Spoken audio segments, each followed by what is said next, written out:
हे guys welcome back to my channel. आज हामी चाहिँ 2079 को म्याथमेटिक्स फर्स्ट जुन चाहिँ BSc.CSIT को फर्स्ट सेमेस्टरको क्वेसनहरू सल्भ गर्दैछ। जुन चाहिँ आजको भिडियोमा हामी चाहिँ 1 को A को कुराकानी गर्नेछ।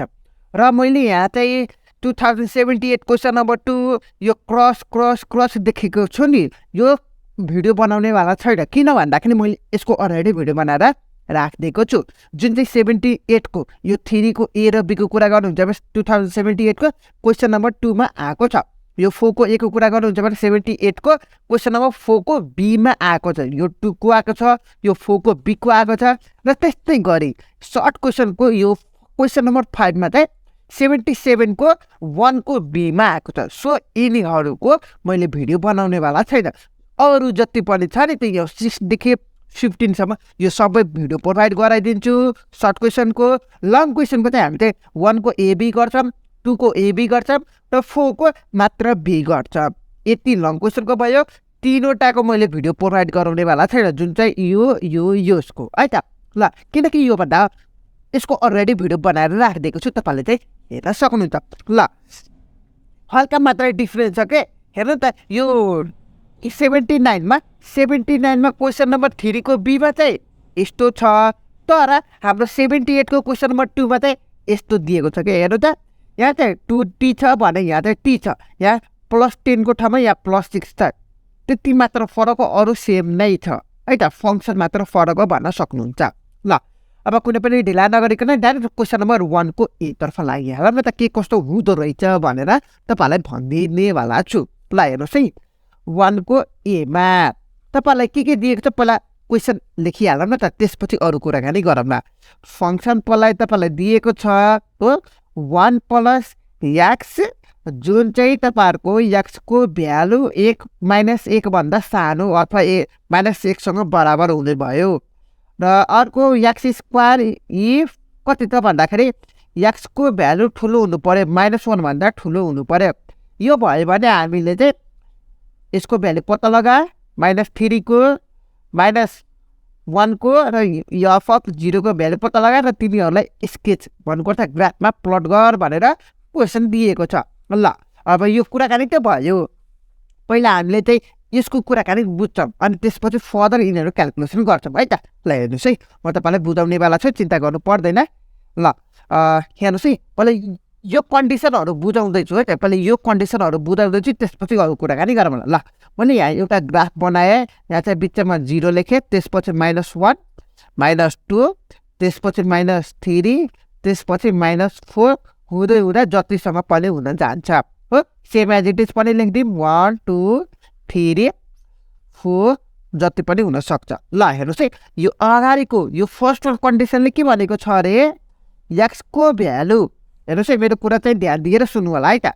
x को भ्यालु सानो हुनु पर्यो, -1 सँग बराबर भए पनि हुन्छ, -1 सँग बराबर भए पनि हुन्छ, -1 भए पनि हुन्छ, र त्योभन्दा सानो हुनु पर्यो। सानो भनेपछि यताको भ्यालु गयो होइन, र यो चाहिँ ठुलोको भ्यालु हो। ल अब अर्को केसमा हेर्नु त, -1 भन्दा ठुलो हुनु पर्यो अरे, -1 भन्दा ठुलो हुनु पर्यो भनेपछि ठुलो भएपछि यताको भ्यालु हुनु पर्यो यो कन्डिसनमा हो।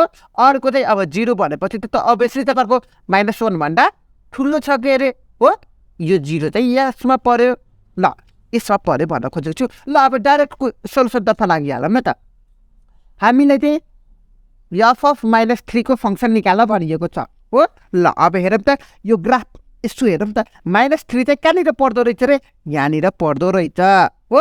पर्दो रहेछ भनेपछि के भयो, -1 भन्दा के छ सानो छ नि त, -1 भन्दा सानो छ के अरे यो -3। सो हामीले हो यो फङ्सन युज गर्छौँ, जुन चाहिँ 1 + x। अब x को ठाउँमा सिम्पली -3 राखिदिने गर्दाखेरि तपाईँहरूको कति हुन्छ, -2 हुन्छ हो।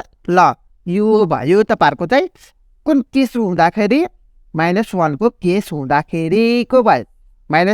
f(-3) को भ्यालु हामीले कति निकालेको छ, -2 निकालिसकेको छ। ल अब त्यस्तै वेमा -1 को पनि भनेको छ क्वेसनमा, हेर्न सक्नुहुन्छ क्लियरली वेमा। सो हेर्नु त -1 भनेपछि फेरि पनि यो कन्डिसन एप्लाई त गर्न पाइयो नि त। यहाँ चाहिँ हेर्नु त, यहाँ इक्वल टु -1 भए पनि हुन्छ भनेर भनेको छ नि त। हेर्नु त क्वेसनमा पनि हेर्न सक्नुहुन्छ है त। सो फेरि पनि हामीले चाहिँ यही फङ्सन युज गर्छ। अब यहाँ चाहिँ अब एक्सको ठाउँमा -1 राख्छौँ है त। ल हेर्नुहोस् है 1 + x भयो। अब 1 + x को ठाउँमा कति राख्ने रे -1 राखिदिने। गर्दाखेरि हामीले क्यालकुलेसन गर्दाखेरि कति आयो 0 आयो। बुझ्नुभयो? आई थिङ्क बुझिसक्नु होला। ल अब हाम्रो लास्ट वानको पालो चाहिँ कुन चाहिँ एफ अफ 0 को भ्यालु पत्ता लगाउनु पऱ्यो। हेर्नु त -1 भन्दा ठुलो छ कि छैन, यो कन्डिसनले के भन्छ -1 भन्दा ठुलो हुनु पऱ्यो। -1 भन्दा ठुलो भनेपछि यताको भ्यालु छ जुन चाहिँ हाम्रो चाहिँ 0 त छ त अभियसली -1 भन्दा ठुलो छ के अरे ग्राफमा हेर्दाखेरि। सो हामीले यो कन्डिसन एप्लाई गर्छौँ जुन चाहिँ यो फङ्सन एप्लाई गर्छ है त। सो हामीले चाहिँ x² भनेको छ, x² को हामीसँग कति छ 0 छ अरे त। सो 0 को स्क्वायर भनेको अर्थ 0 रहेछ। कुन चाहिँ कन्डिसन एप्लाई गरेको छौँ रे हामीले चाहिँ x को भ्यालु -1 x को भ्यालु -1 भन्दा ठुलो भएको केसमा यो भयो।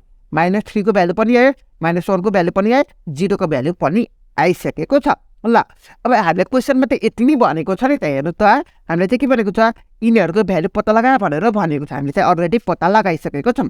अब हामीले चाहिँ ग्राफमा प्लट गर्ने काम छ। अब कसरी प्लट गर्ने म तपाईँलाई भन्दैछु। ल हेर्नुहोस् है हामीसँग दुईवटा केस रहेको छ, एउटा यो र एउटा यो केस रहेको छ। हामीले चाहिँ पहिला चाहिँ यसको बारेमा कुराकानी गरौँ।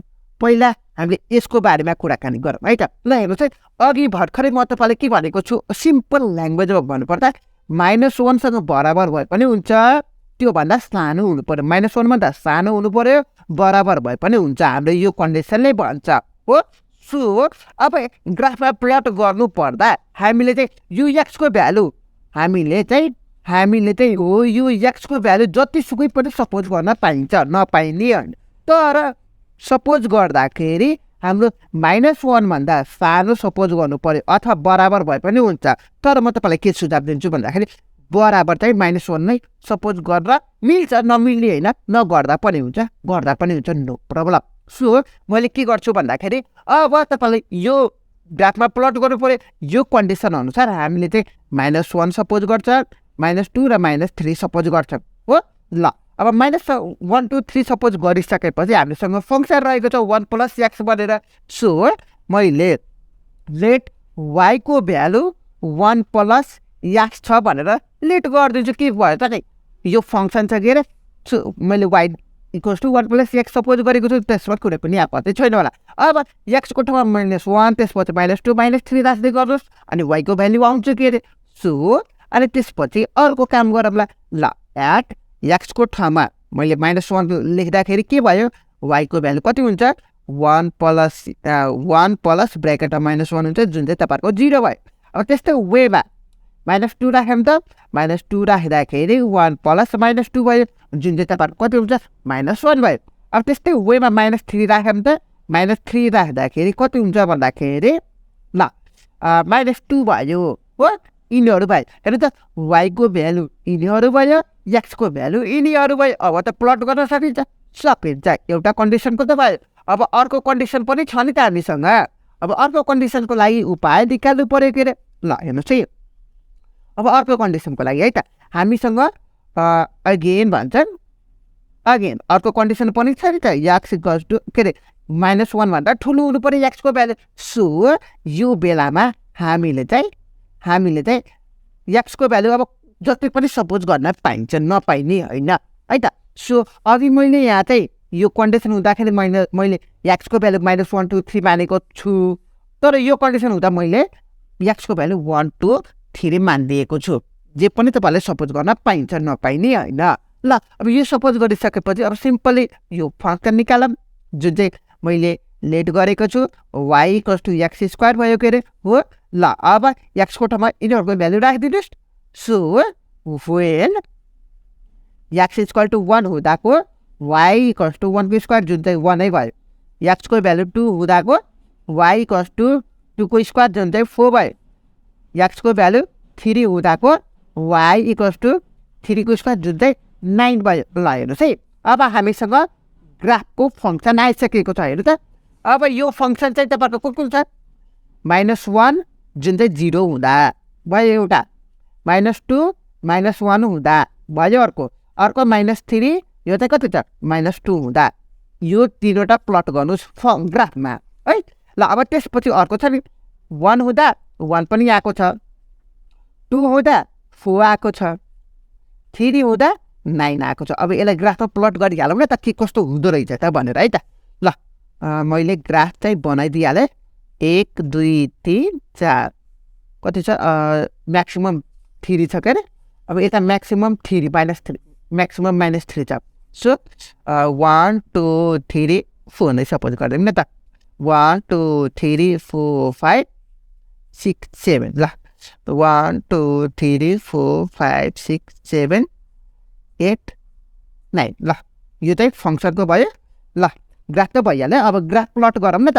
पहिले यो गरौँ है त। -1 र 0 दिएको छ। अब यो गरिहालौँ त। -1 एक्सको भ्यालु -1 छ, 0 भनेपछि यहीँ पर्यो है। त्यसपछि -2 र -1 भनेपछि ओ यहाँ पर्यो। त्यसपछि -3 त्यसपछि 2 भनेपछि हो यहाँ पर्यो भयो। अब यो फङ्सन यसरी गरिदिनुहोस्। यो तीनवटाका प्लटको भयो भयो। अब त बुझिसक्नु होला। अब यहाँ बाँकी रह्यो 1,1 1 यहाँ चाहिँ यहाँ पनि 1,1 भयो। त्यसपछि 2,4 2 यहाँ चाहिँ 2 3 4 भनेपछि यहाँ पर्यो 2,4 3 यहाँ छ 9 चाहिँ यहाँ पर्यो। सर्लक्क लाएर जोइन गरिदिनुहोस् न भइहाल्यो त। यो चाहिँ हाम्रो चाहिँ कतिको कुन केसको भएको बेलामा एक्सको भ्यालु -1 भन्दा ठुलो भएको बेलामा, यो चाहिँ कुनको केसको भएको बेलामा र एक्सको भ्यालु -1 सँग सानो अथवा बराबर भएको बेलामा यो भयो। यो दुईटाको फङ्सन यसरी ग्राफमा प्लट गरेर सकिसक्यो त हजुर। यति नै रहेको छ है त। ल क्वेसन नम्बर 1 को को यति नै रहेको छ।